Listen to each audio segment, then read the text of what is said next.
Olá, nós vamos falar hoje mais um pouquinho desse lado oculto da vida, né? Para onde vamos? A gente vai tentar abordar algumas concepções religiosas e como elas coincidem com a realidade que a gente conhece, não só da literatura, mas da vivência que a mediunidade nos proporciona. Nós vamos falar desse ciclo, né, desse aspecto, às vezes sombrio, que a gente não conhece, que a gente ignora, mas que certamente já vivemos ele, que seria a travessia, né, desligar de um corpo e retornar em outro. Lembrando que Jesus mesmo disse que ninguém conhece o reino do céu se não nascer de novo. O reino do céu é aquele estado de felicidade, né, de equilíbrio que a gente tem dentro da gente mesmo e que é somente nesse processo de reencarnação, de equilíbrio, né, de edificação dos nossos sentimentos que a gente vai conseguir alcançar esse reino do céu. Sem a reencarnação, essa evolução não seria possível. A gente percebe que é um tema assim ainda um pouco de difícil acesso, exatamente por mexer nas nossas questões internas, né?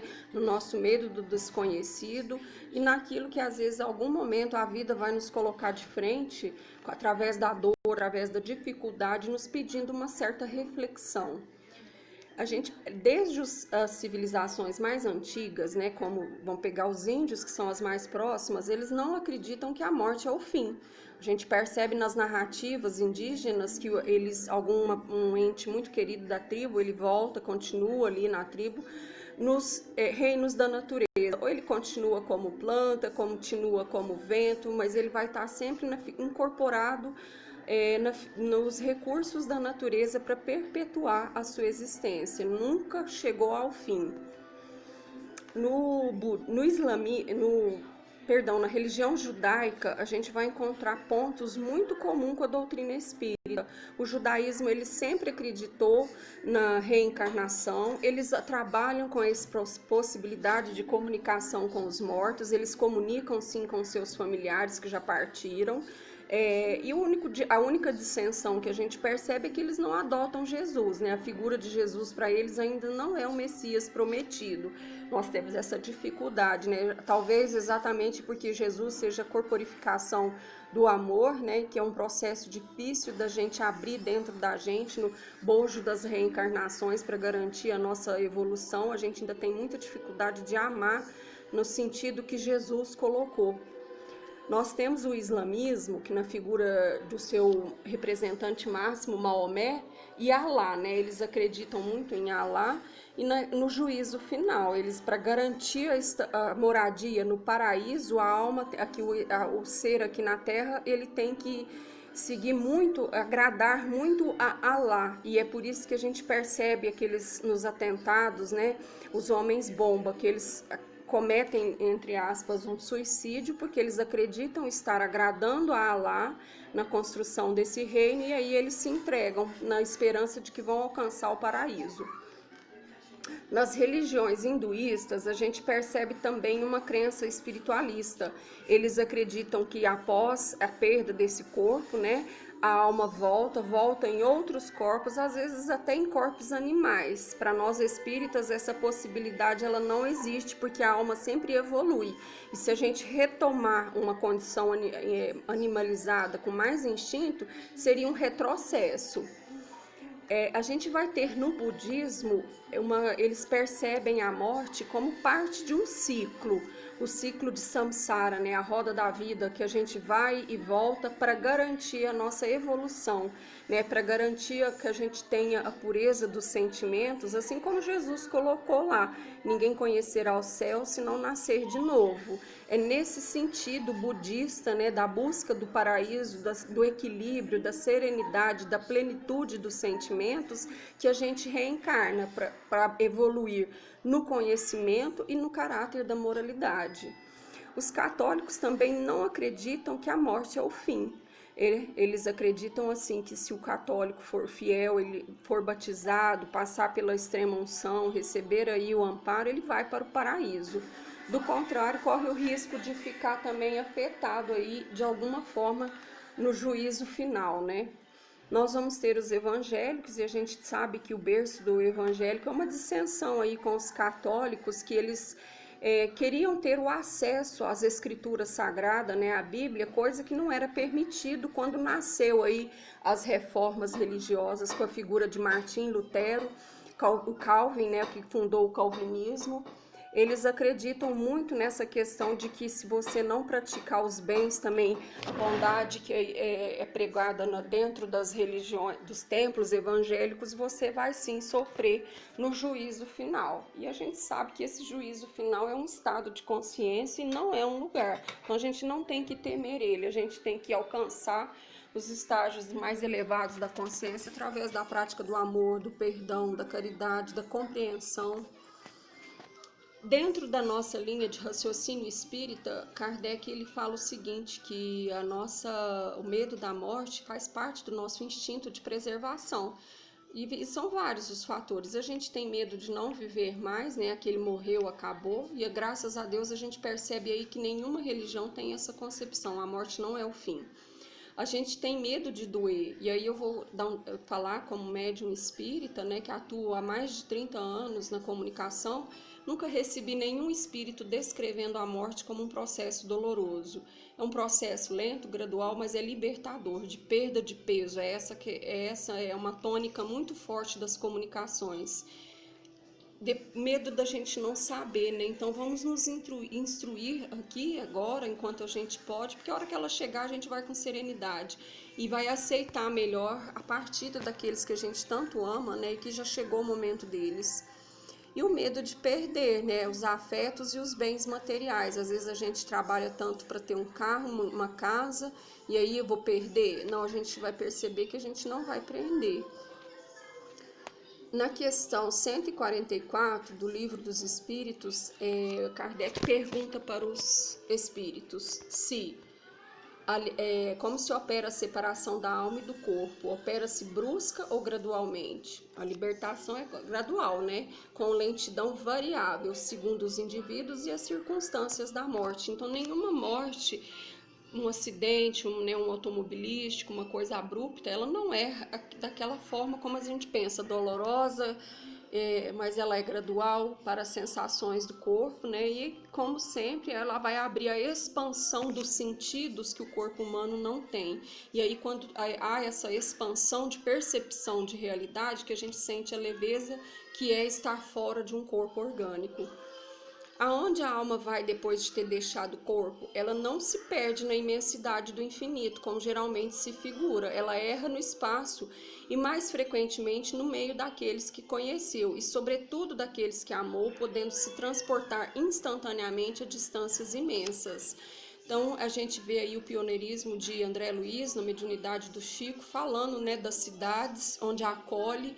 Lá a gente vai ter o prazo, né, de acolher, recuperar, se foi uma morte por enfermidade, de receber instrução daquelas pessoas que foram caras para o nosso coração.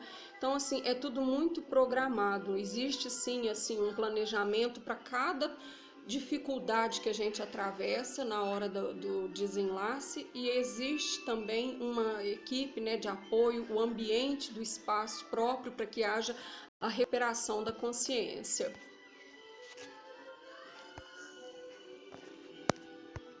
Aí, continuando a sequência das nossas observações, né, das nossas reflexões, a gente vai chegar que a gente tem que ver somente através do conhecimento, né, da leitura, que a gente vai identificar, e que a morte, ela pode ser que eu não tenha condições de ver, como alguns médiums, como a gente consegue ver, mas a gente não precisa se comportar como Tomé, né? Ver para crer. Tem toda uma literatura e recursos para abrir o nosso conhecimento. Leon Denis, ele tem uma frase muito importante que a gente trouxe para refletir, que chama, do livro, né, O Problema do Ser, do Destino e da Dor.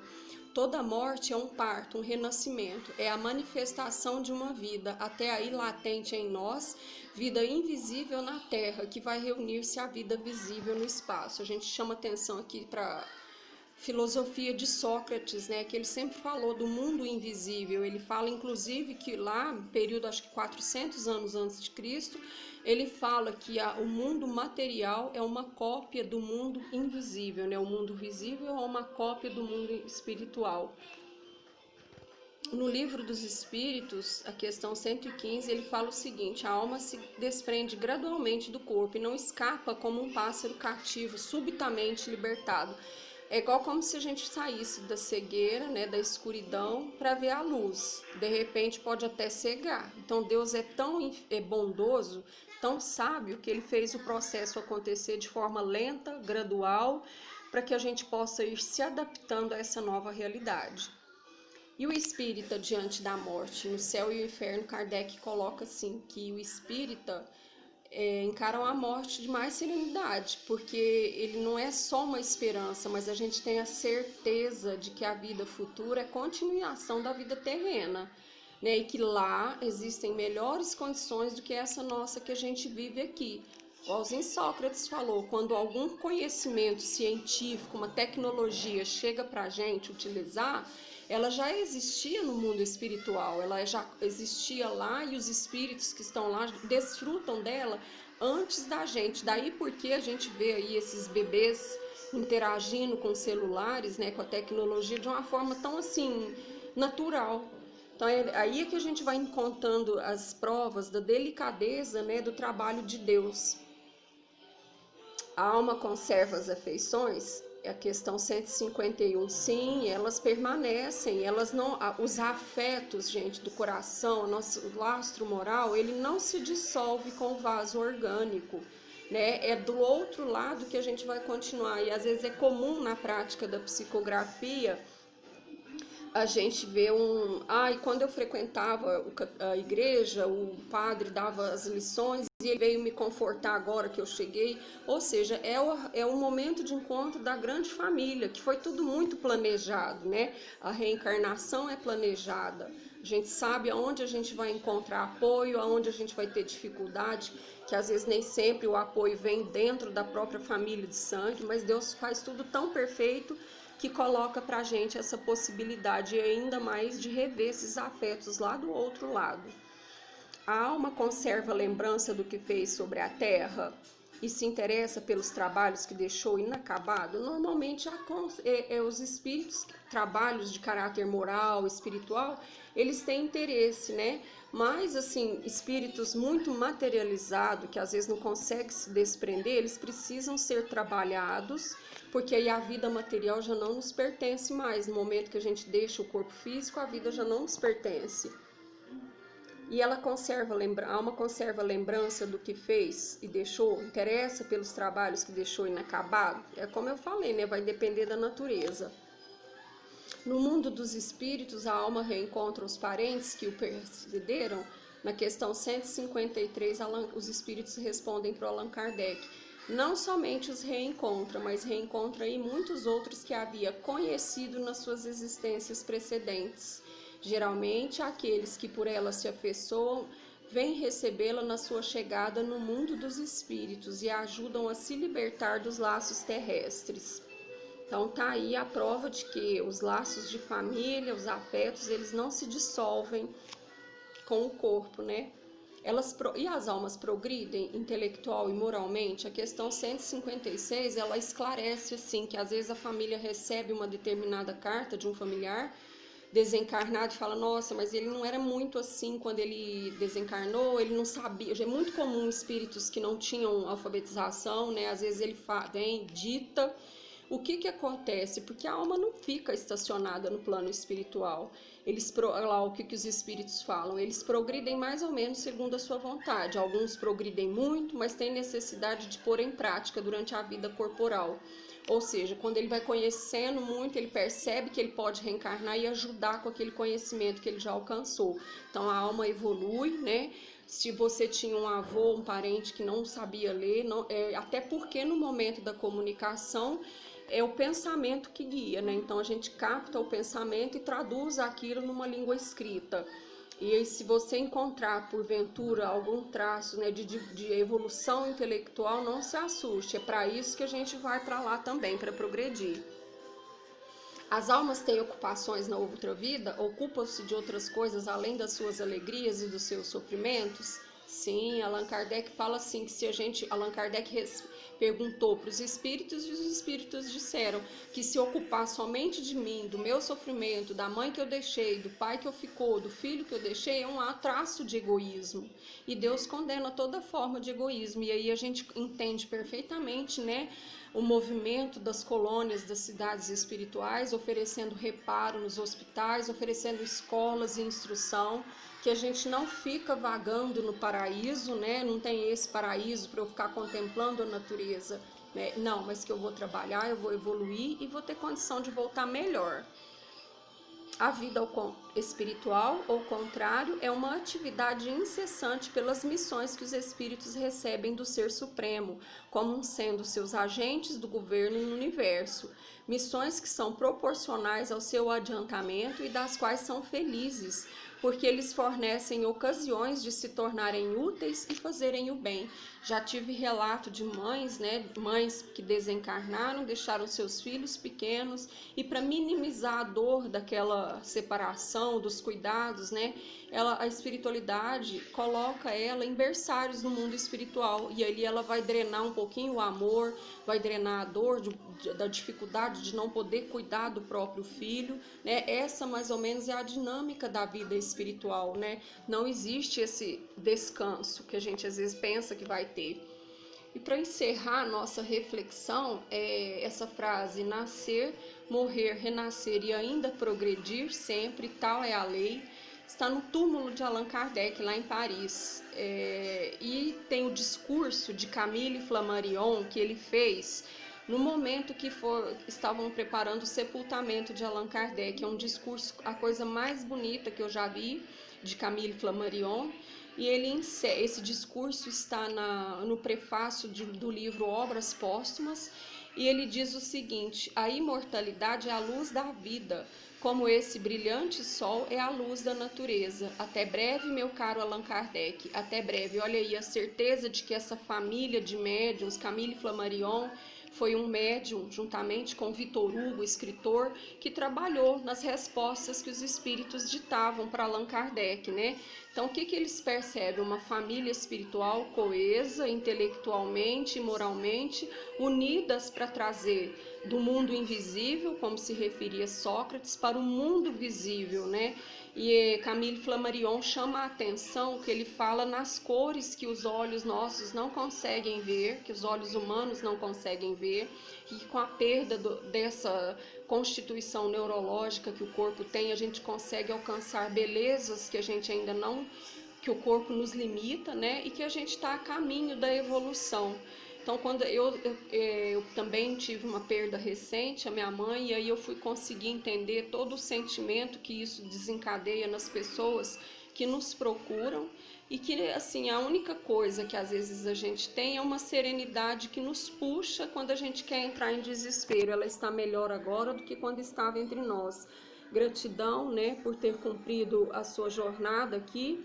E fica o nosso convite para reflexão, para a leitura das obras básicas, que são muito esclarecedoras, para a leitura dos livros de André Luiz, que nos põe frente a frente com esse mundo espiritual, e que aí a gente também tira um pouquinho o pé do chão da nossa materialidade. A leitura nos proporciona isso, uma espiritualização dos nossos sentidos, e a consequência disso é a tranquilidade diante das provações que a gente precisa passar. Agradeço a companhia, a jornada de vocês que vieram até o finalzinho desse vídeo, e na medida do possível peço para que vocês compartilhem com as pessoas que precisam receber um pouquinho de luz, que a gente tenta fazer jorrar através dos conhecimentos, né? Que é uma forma também da gente poder tranquilizar os corações